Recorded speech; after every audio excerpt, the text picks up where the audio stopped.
Hello, bienvenue dans ce nouvel épisode de J'ai peur donc j'y vais, le podcast qui vous aide à créer la vie qui vous ressemble et à gagner en sérénité. Je suis Steph Blue Lips, je suis coach et j'accompagne celles et ceux qui veulent s'épanouir dans tous les domaines de leur vie. Grâce à des accompagnements individuels et personnalisés, j'offre à mes clients un soutien, des outils et des stratégies efficaces pour atteindre leurs objectifs et créer un changement durable dans leur vie. Chaque semaine dans ce podcast, je vous partage des conseils, des outils et des expériences pour vous aider vous aussi à donner un nouvel élan à votre vie. Vous êtes prêts? C'est parti. Hello à toutes et à tous, bienvenue dans ce nouvel épisode. Si vous avez cliqué sur le titre, c'est peut-être que vous rêvez parfois de changer de vie pro, de trouver quelque chose qui vous anime vraiment, mais à chaque fois que vous y pensez, vous voyez une montagne énorme devant vous. Vous pensez démission, repartir de zéro, perdre en salaire, et vous vous dites que c'est impossible, que c'est pas le bon moment, et vous laissez tomber l'idée, vous la mettez dans un coin de votre tête bien loin. Et ça, c'est un piège dans lequel tombent beaucoup de personnes qui ne sont pas ou plus épanouies dans leur travail, qui envisagent une reconversion. C'est un piège dans lequel moi aussi je suis tombée. Et ce piège, c'est celui du tout ou rien. Alors aujourd'hui, on va parler de cette croyance qui bloque beaucoup de personnes dans une vie pro qui n'est pas épanouissante pour elles, et aussi des solutions, bien sûr, pour en sortir. Alors déjà, qu'est-ce que cette vision tout ou rien? C'est cette croyance que pour changer de voie, il faut tout plaquer d'un coup, qu'il faut démissionner, qu'il faut choisir, soit on reste où on est, soit on part. Et si on part, ça veut dire repartir de zéro, refaire une formation, tout reconstruire. Donc ça veut dire perdre ce qu'on a mis des années à construire, notre statut, notre expérience, notre salaire, notre expertise.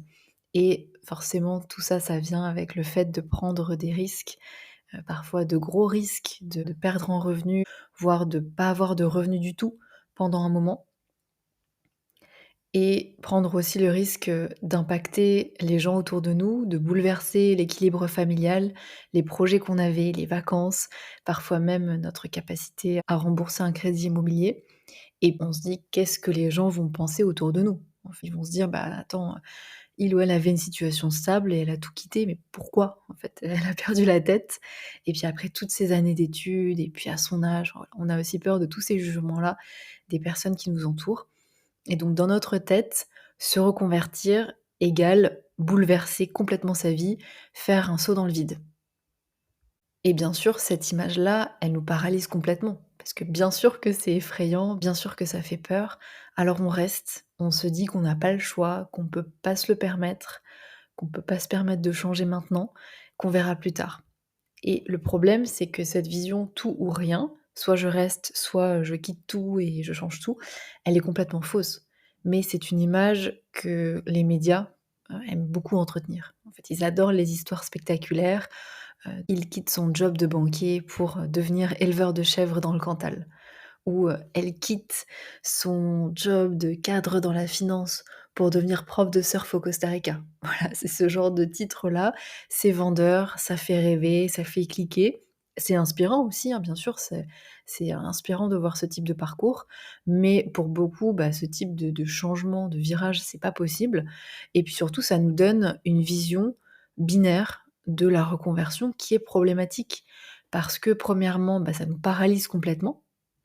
Face à un changement aussi radical, aussi risqué, notre cerveau dit: «Non, non, non, c'est trop dangereux», et c'est normal, c'est son rôle. Notre cerveau fait son travail de nous protéger, mais donc du coup, on reste, on reporte, on se dit qu'on verra plus tard quand on aura passé 1 ou 2 ans dans ce job pour faire ses preuves, ou quand les enfants seront plus grands, ou quand on aura fini de rembourser l'appart ou la maison, ou quand on aura plus d'épargne de côté. Voilà, on remet à plus tard. Ou alors, on se dit qu'on se lancera quand on aura trouvé la bonne idée de reconversion, quand on aura la révélation, quand on tombera sur le métier qui nous fera vibrer instantanément et qu'on sera 100 certain ou certaine que c'est fait pour nous. Sauf que, ben, bien sûr, l'illumination divine n'arrivera pas, et je parle en connaissance de cause. Honnêtement, j'ai passé beaucoup de temps à attendre d'avoir un déclic, et je pensais qu'un jour, en tombant sur, un métier ou une formation, j'aurais un déclic. Je saurais. Je saurais d'un coup que c'était ça que je voulais faire de ma vie, et tout serait plus simple. Du coup, parce que je serais sûre, j'aurais plus de doute, j'aurais plus de peur, en tout cas c'est ce que j'avais en tête. Sauf que bien sûr, ça ne marche pas comme ça. Ça marche pas comme ça et c'est normal d'avoir des doutes et des peurs et un projet, ça se construit.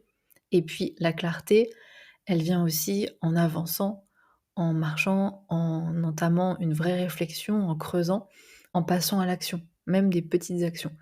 Mais quand on attend, un petit peu comme c'était mon cas, que la révélation arrive, que ça nous tombe dessus, bah, on reste dans une espèce de passivité. On attend un signe qui viendra sans doute jamais, malheureusement. Et puis le problème avec cette vision un peu tout ou rien, c'est que ça nous fait douter de nous. En fait, on se nourrit d'histoires de gens qui ont tout quitté, qui ont fait des virages à 180°, des récits extraordinaires, mais on commence à voir la reconversion comme quelque chose qui est réservé à un certain type de personnes qui ont une certaine situation, qui peuvent se le permettre, ou qui sont courageux, ou qui sont pas anxieux, ou voilà, et on finit par se convaincre qu'on n'est pas fait pour ça. On se dit: «Moi, j'arriverai jamais à faire ça, je suis pas assez courageuse, je suis pas assez, folle pour faire ça et la reconversion, c'est pas pour moi». Donc on perd confiance en nous avant même d'avoir essayé, avant même d'avoir tenté quoi que ce soit. Et puis ça nous pousse un petit peu aux extrêmes aussi. C'est un peu, voilà, soit je reste malheureux dans mon job actuel en me disant que j'ai pas «le choix» entre guillemets, soit je plaque tout du jour au lendemain, quitte à prendre des risques, comme si c'était les 2 seules options possibles.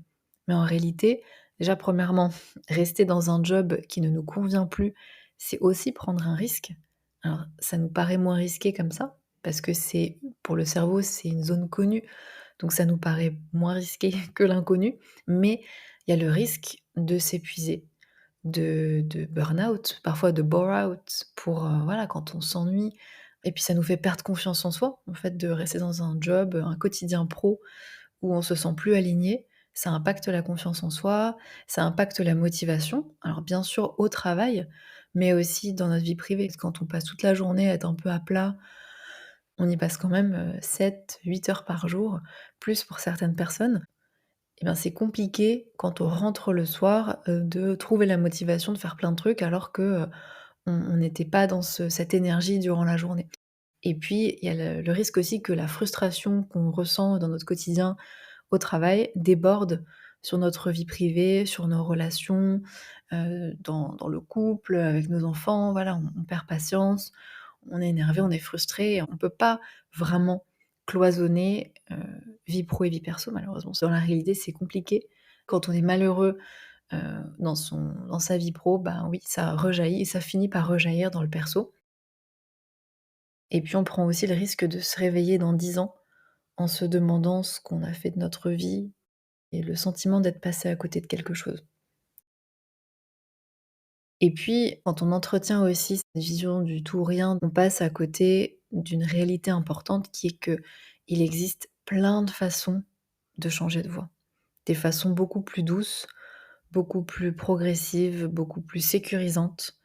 En tout cas, moi, c'est ma manière de voir les choses. Moi qui ai un petit fond, anxieux, j'aime bien faire les choses, voilà, pas à pas, de manière méthodique, de manière, où les choses sont carrées et on peut avancer avec confiance. La méthode, saut dans le vide, c'est pas du tout mon truc et en fait, c'est pas grave parce qu'il y a plein de façons de se reconvertir, de changer de voie et en tout cas, c'est ce que moi je propose dans mon approche, qui ne demande pas de sacrifier sa stabilité, sa sécurité financière, de tout changer dans l'équilibre familial. La réalité, c'est que vous n'avez pas besoin de tout plaquer du jour au lendemain. Il existe plein de façons douces de se reconvertir et la première et la plus simple, on va dire peut-être, c'est enfin en tout cas la plus logique, c'est la reconversion par petits pas. Voilà, à l'inverse de faire un grand saut, on fait une succession de petits pas au rythme qui nous convient et c'est ce que font la majorité des personnes que j'accompagne dans le programme Oser. Elles entament la réflexion sans pression, elles explorent d'autres voies à leur rythme en gardant leur job actuel. Et alors oui, ça demande de prendre un petit peu de temps, selon votre emploi du temps. Ça peut être, le soir après le travail. Pour certaines personnes, c'est justement mieux le matin avant le travail ou dans les transports ou, le week-end pendant 1 heure ou 2 ou pendant la pause déj.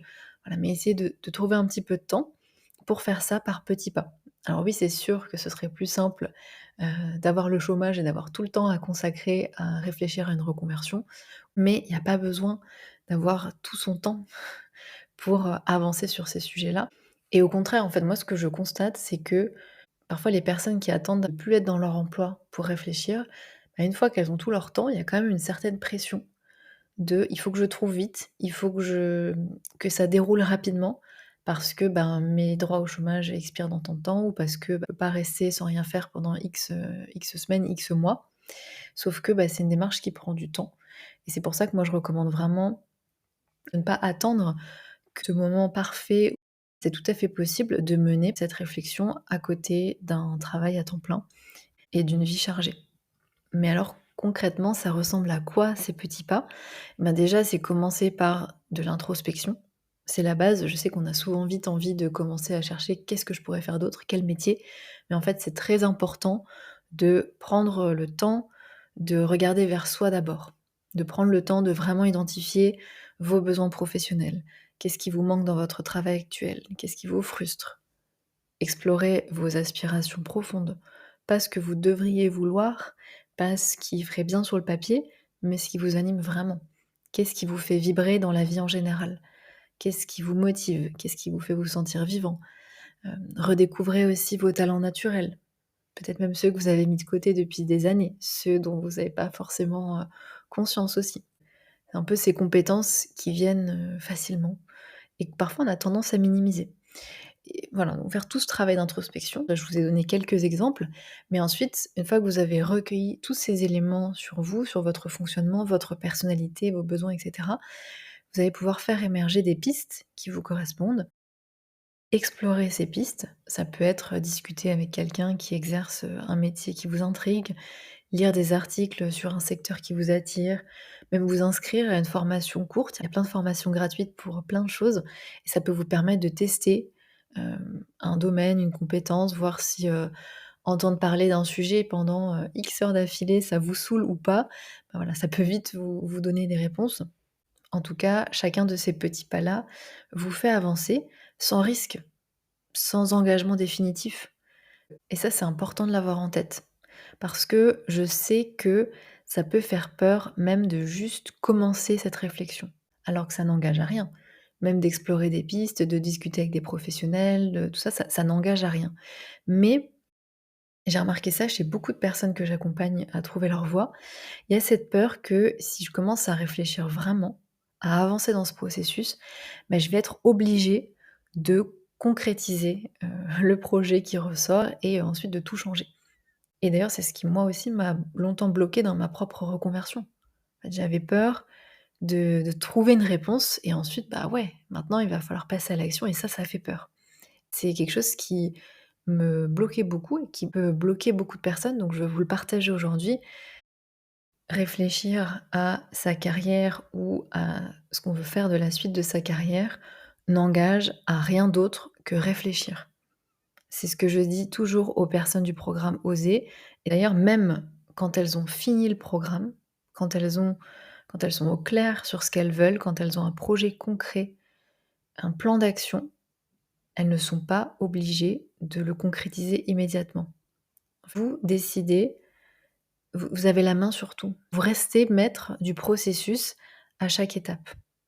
Après, je sais que c'est pas toujours évident de savoir par où commencer. On se dit, «OK, bon ça y est, je vais entamer une réflexion. Je vais commencer à réfléchir à ma reconversion, mais comment? Par quoi je commence?» Et parfois on se pose plein de questions, on écoute des podcasts, on lit plein de choses, mais c'est pas évident d'avancer sans structure et parfois on finit par abandonner.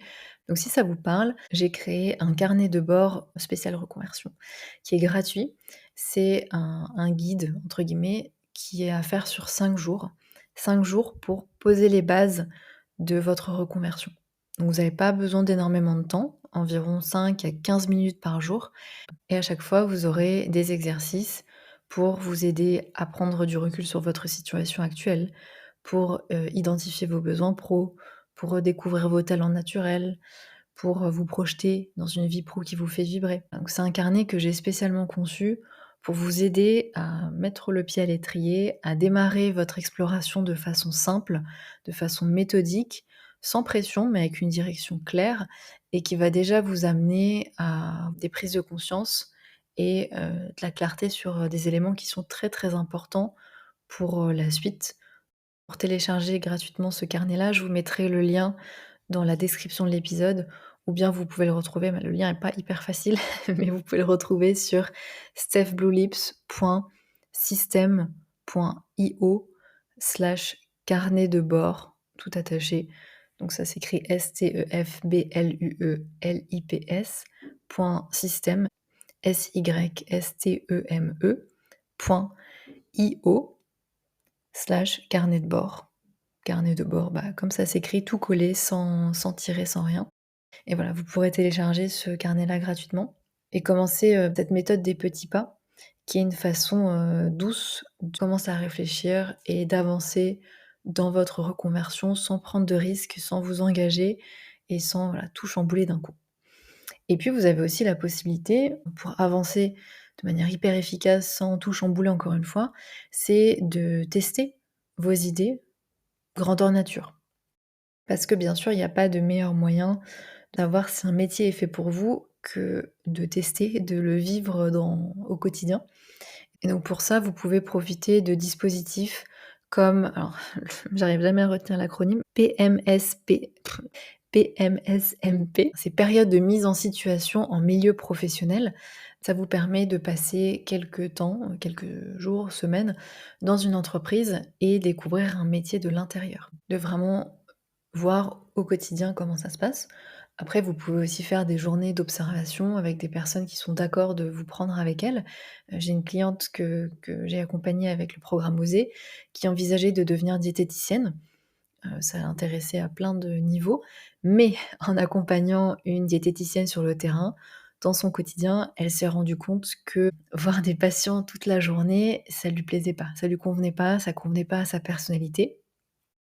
Et ça, c'est top, parce que mieux vaut le découvrir et perdre quelques jours que de s'en rendre compte une fois qu'on s'est lancé dans une formation ou qu'on a tout changé. Autre manière de faire, ça peut être aussi en faisant du bénévolat dans un domaine, alors ça ne sera pas le métier en lui-même, mais d'être dans un domaine, dans un milieu que vous ciblez. Heu, Participer à des projets, rencontrer des professionnels du secteur, voilà, ça peut vous faire aussi des contacts, un réseau si vous n'en avez pas. Et puis ça vous donne surtout une idée concrète du quotidien, ça vous donne plein d'infos et c'est un petit peu comme un essai gratuit de votre future vie professionnelle, sans engagement, mais avec une vraie immersion. Ensuite, autre, façon de se reconvertir en douceur, en toute sécurité, c'est de faire une transition progressive et ça, c'est particulièrement pertinent si vous envisagez l'entrepreneuriat, si vous envisagez de travailler à votre compte. L'idée ici, c'est de commencer à développer votre projet en parallèle de votre travail actuel. Donc il y a plein de choses à mettre en place et à réfléchir en amont, avant même de pouvoir proposer votre première offre. Donc ces réflexions-là et ces actions-là, vous pouvez les mener en parallèle de votre travail actuel, de votre job salarié. Vous pouvez proposer vos services à vos premiers clients le soir ou le week-end, tester votre idée dans la vraie vie. Alors attention, pour, certains secteurs ou certains types de contrats, il faut, demander une autorisation à l'employeur pour faire ce type de cumul d'activités. Parmi les personnes que j'ai accompagnées, ça n'a jamais été refusé, mais voilà, c'est important quand même de faire les choses, de faire les choses bien. Et puis, certaines personnes négocient de passer à 80 pour avoir une journée ou 2 demi-journées qui sont dédiées à leur nouveau projet. Ça permet de garder une grosse partie de leur salaire, ça permet de garder leur stabilité, tout en ayant du temps pour leur projet entrepreneurial.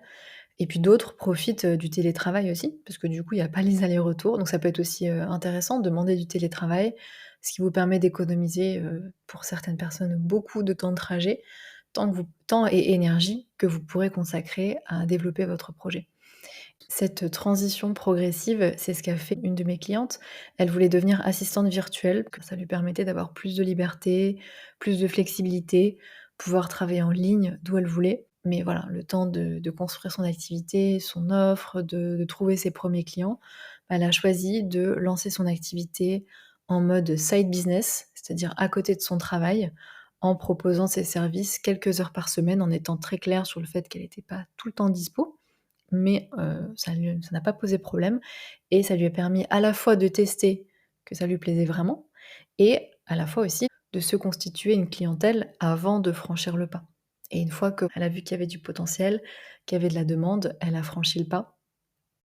Autre option, c'est de développer votre passion à côté.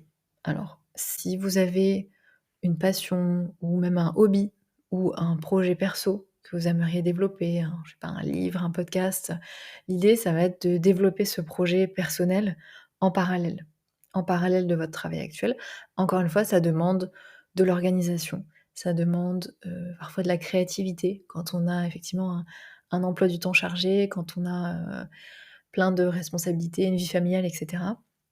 Ça veut dire aussi accepter d'aller moins vite que si vous avez tout le temps du monde pour avancer sur ce projet, mais ça vous permet de tester. L'idée, c'est de créer ou de partager ou de proposer déjà, vos créations, vos services à petite échelle, voir si ça vous plaît vraiment au quotidien, si ça peut devenir viable. Donc ça rejoint un petit peu l'idée d'avant. C'est ce qu'a fait une cliente. Elle bossait en com et en marketing et elle adorait créer du contenu autour de la food, autour de la nourriture. Elle adorait partager des recettes avec beaucoup d'humour et elle s'est lancée sur TikTok, puis, sur Instagram et aujourd'hui elle a des sponsorisations de marques, voilà, comme, une influenceuse, mais food du coup, autour de la nourriture, autour de la bonne bouffe et c'est super chouette parce que dans tous les cas, vous aurez fait quelque chose qui vous plaît. C'est pas perdu. Dans tous les cas, vous aurez, développé un projet, qui vous intéressait, cultivé, votre curiosité, ça vous aura stimulé intellectuellement, ça vous aura demandé de faire preuve de créativité. Donc même si ça ne marche pas, parce que, bah, ça peut être, peut-être des projets un petit peu moins viables, eh bien, vous en aurez quand même retiré quelque chose. Et pour certaines personnes, ça peut aussi permettre de se rendre compte qu'on n'a pas forcément besoin de se reconvertir. Alors oui, il y a un peu ce mythe de faire un travail qui nous passionne, où on est vraiment à fond, mais c'est pas forcément ce dont tout le monde a besoin. En fait, il y a des personnes, et c'est peut-être votre cas, pour qui faire un travail, bon, il faut pas que ce soit une torture, hein, mais faire un travail, bon, qui est peut-être pas passionnant, mais qui permet de bien vivre et d'avoir du temps à côté pour développer des projets perso, c'est un équilibre hyper satisfaisant.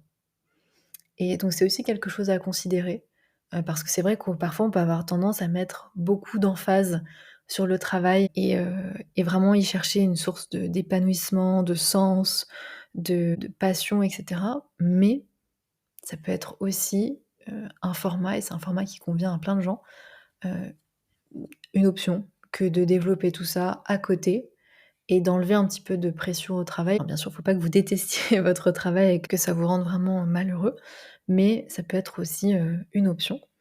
En tout cas, ce que je veux vraiment vous dire dans cet épisode, c'est d'arrêter de croire qu'il faut tout plaquer pour changer de voie, qu'il faut prendre des risques. En réalité, il y a pas de règle. Certains vont avoir envie de poser leur démission rapidement et de se lancer. D'autres vont préférer prendre le temps de la réflexion à côté de leur travail, explorer leurs options, construire un plan, où il y a pas d'angle mort avant de se sentir, en confiance pour franchir le pas. C'est OK, votre reconversion, vous la construisez comme vous le souhaitez. Vous pouvez, faire, le grand saut si c'est ce que ça vous correspond, il y a pas de souci. Mais, ne vous mettez pas la pression si c'est pas comme ça que vous fonctionnez, parce que la très, très grande majorité des personnes que moi j'accompagne en tout cas en reconversion, elles ont besoin d'y aller en douceur, à leur rythme, de se sécuriser parce que c'est pas rien comme changement. Changer de voie, ce n'est pas rien. Et donc, bah, c'est tout à fait OK de vouloir y aller par petits pas et bah, justement, si vous voulez être accompagné à faire, ces petits pas, être accompagné étape par étape, je vous invite à aller jeter un œil à mon programme Oser. C'est vraiment l'accompagnement complet pour sortir des questionnements professionnels et enfin avoir un projet pro concret, aligné avec qui vous êtes aujourd'hui. Et dans ce programme, vous avancez totalement à votre rythme. Vous pouvez le faire en 2 mois, si c'est ce que vous souhaitez, vous pouvez. Vous pouvez aussi le faire en 3 mois, en 4 mois, en 6 mois aussi. Vous avez accès sans limite de temps, au contenu du programme et vous pouvez mener la réflexion à votre rythme et en plus, bah, vous n'êtes jamais seul dans cette aventure parce que je sais que c'est, des réflexions où on peut parfois se sentir un peu seul, où on peut avoir, besoin de soutien et donc il y a des coachings de groupe, 2 fois par mois pour faire le point, pour poser vos questions, pour rester motivé, pour vous rencontrer aussi d'autres, personnes qui partagent la même chose. C'est en tout petit groupe pour que chacun puisse se sentir à l'aise et puis il y a également une communauté privée pour se retrouver, pour échanger et avec moi qui bien sûr suis toujours dispo. Vous pouvez retrouver toutes les infos sur, mon site. Alors là, c'est stephbluelips.com/oser, O-S-E-R. C'est Steph Blue Lips, pareil qu'avant, stefbluelips.com/oser, O-S-E-R. Pareil, je vous mettrai le lien dans la description. Je vous remercie d'avoir écouté cet épisode. Je vous retrouve dans 2 semaines et en attendant, prenez soin de vous. Ciao!